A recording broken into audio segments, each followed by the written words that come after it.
nom soit béni à jamais. Amen. Je disais aujourd'hui, c'est une matinée de témoignages. Des réunions de témoignages, nous allons organiser ça. Amen. Pour l'honneur de notre Seigneur et Sauveur Jésus-Christ.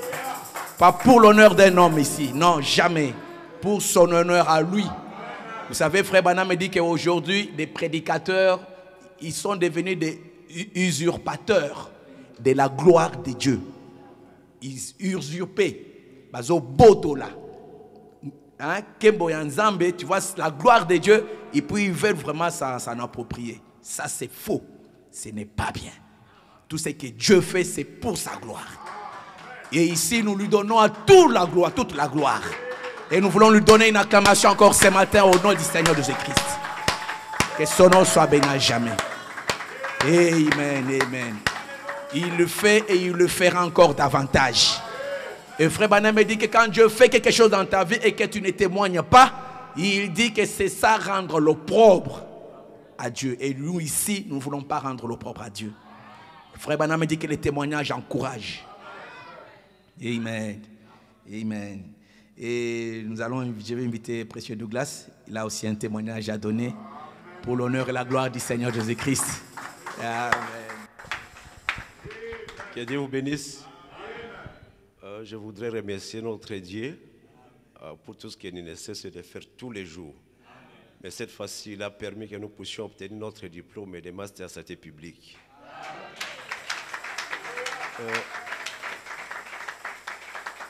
Le fait d'obtenir ce diplôme ne constitue pas à lui seul un témoignage.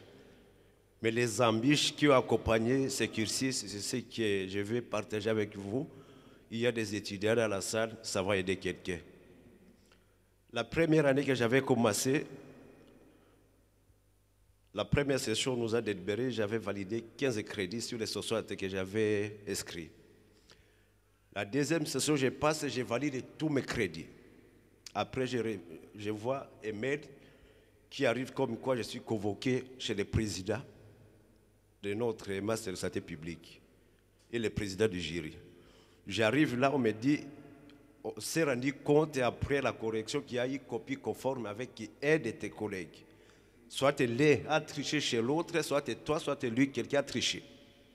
Tu peux nous dire tel examen, tu as effectué avec qui? Dis, moi j'étais seul dans la salle, vous avez des caméras, vous pouvez voir. Moi je peux faire tout. Moi je préfère voir même un zéro que de tricher. Ils ont convoqué l'ami, on a montré les copies. L'ami était clair, honnête. Il dit oui, moi je ne connaissais rien, j'étais assis derrière lui, j'avais copié chez mon ami. On nous a écoutés sur PV, nous sommes sortis. L'ami, on l'a chassé. Et moi, on dit, bon, tu as favorisé la tricherie, on te met zéro dans tout ce que tu as validé. Mais 45 crédits tombent à zéro. Je commence la deuxième année avec tous les cours que j'avais eu l'année passée, j'avais validé tout. Je reprends la deuxième année, j'échoue dans certaines matières. Ça commence à devenir compliqué. Arrivé au bout de la quatrième année, je reçois un mail comme quoi j'ai épuisé mes années, je suis non finançable. Donc je ne peux plus continuer. Si je préfère venir continuer mes études, il faut rester à la maison 5 ans et revenir à l'école de santé. J'ai dit, ben, moi je ne suis pas venu ici par moi-même. Je suis allé dans ma chambre, j'ai prié, j'ai dit à Dieu, il n'y a pas de chantier inachevé au ciel. Frère Branham nous a toujours dit que mieux vaut faire quelque chose pour l'achever que faire quelque chose et de ne pas l'achever. Moi, je dois achever mes études. Je m'y tiens, j'ai la volonté, j'étudie, je fais ce que je peux. Je suis allé voir le président du jury, il me dit, ce n'est pas à moi, va voir le recteur. Je demande un rendez-vous chez le recteur, on dit, le recteur ne reçoit pas. Va chez le vice-recteur chargé de l'enseignement, là il faut lui écrire parce que lui ne donne pas de rendez-vous aux étudiants. On m'a donné son mail au secrétariat, je suis venu lui écrire un mail, une lettre et tout. Après 2 mois, il m'a répondu, oui, j'ai lu, j'ai consulté quelques professeurs pour ton dossier de la première année. Je t'accorde 1 année, tu peux finir. Si tu ne finis pas cette année, c'est tout. Là, tu vas devoir quitter l'école de santé puis revenir après 5 ans. Je suis rentré à la maison, j'ai dit à à ma femme et Dorcas qui me demandait, mais yo pour vous mettre la classe, soit tu aussi, soit tu tiki na yokaka. La vie n'a aussi dit ça. Tu sais une chose, ces professeurs pendant 4 ans, ils m'ont traité comme un monsieur tout le monde, comme leurs enfants, comme tous les étudiants. Mais cette fois-ci, je vais leur montrer que moi je ne suis pas un monsieur tout le monde. À chaque fois, pour commencer, je n'aurai pas de deuxième session. Tous les crédits, tous les examens seront réussis dès la première session. Et dès que j'ai fini mon examen, c'est moi qui détermine combien je dois avoir dans ce cours. Maintenant, je les ai laissés l'état, maintenant ça suffit. C'est moi qui détermine à tel cours, je dépose ma note et les copies, je sors et dis 13 sur 20. Et c'est ce qui est arrivé. 13 sur 20, 14 sur 20. Au délibère, j'ai 14 sur 20. Alors, il fallait remettre le travail de mémoire à la première session. Ma directrice me dit, je ne suis pas convaincu, si tu vas aller affronter les jurys, on va aller s'affronter, j'ai encore quelques trucs que tu dois corriger. Si tu es pressé, va déposer, on va s'affronter au jury. J'ai dit, bon, moi je ne suis pas pressé, je peux remettre ça à la deuxième session. J'arrive à la deuxième session, il me dit, va déposer, je dépose. Il y avait quelques collègues qui passaient 2 jours avant moi, je suis allé voir comme c'était la même équipe du jury. Mais il y avait une dame là qui devrait aussi analyser et lire mon travail. Un collègue est présent, il lui dit, j'ai 14 questions plus des remarques. Il dit, quoi? Ça se passe comme ça. On lui pose des questions, tout, il a échoué.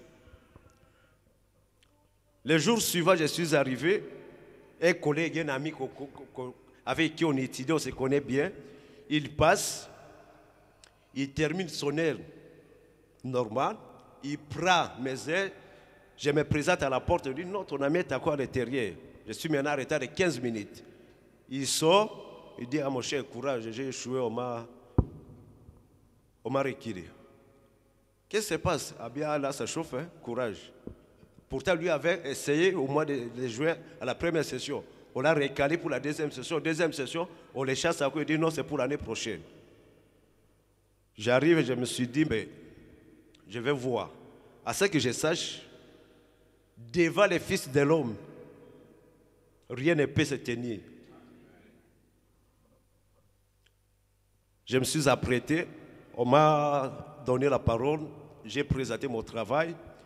La première personne, c'est la dame de 15 questions. Elle m'a dit, j'avais réellement beaucoup de questions, mais après ton exposé, j'ai à peine 2 questions seulement, de curiosité. Elle me pose, je réponds calmement, elle me dit merci. Le président lui pose la question, tu as encore des questions? Il dit non. Le président prend la parole, il dit moi aussi j'avais des questions, mais je n'ai plus rien. Hein? Comment il n'a plus rien? La dame prend encore la parole. Non, vous devez quand même poser une question. Ne dis pas que tu n'as pas de questions.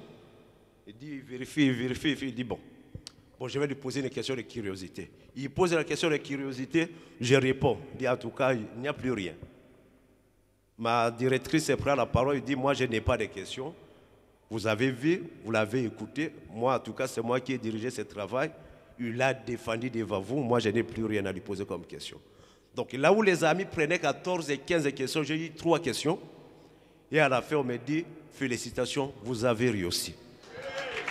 C'est pour ça que je suis venu témoigner notre Dieu. Si vous êtes encore étudiant, remontez juste un peu de foi. Là où tu as échoué, là, cette année, dis à Dieu, je vais avoir 12 sur 20. Commence à dire les points que toi tu auras. On t'a traité comme madame, tout le monde, monsieur, tout le monde, comme l'air étudiant, tout le monde. Dites-toi que tu es un fils de Dieu. Tu es les petits frères, les frères du gouverneur mondial, qui est notre prophète. Donc tu as un mot à dire et on doit te respecter. Que Dieu vous bénisse.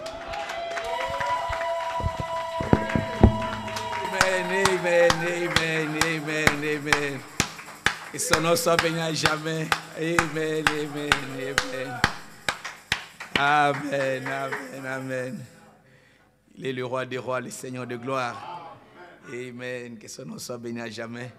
C'est pour moi encore lui donner une acclamation pour l'honneur et la gloire de ton Seigneur. Amen. Amen. Ça, c'est que Frère Banam dit. Hein? Tout ce qui doit être fait, la foi va le faire. Chaque besoin.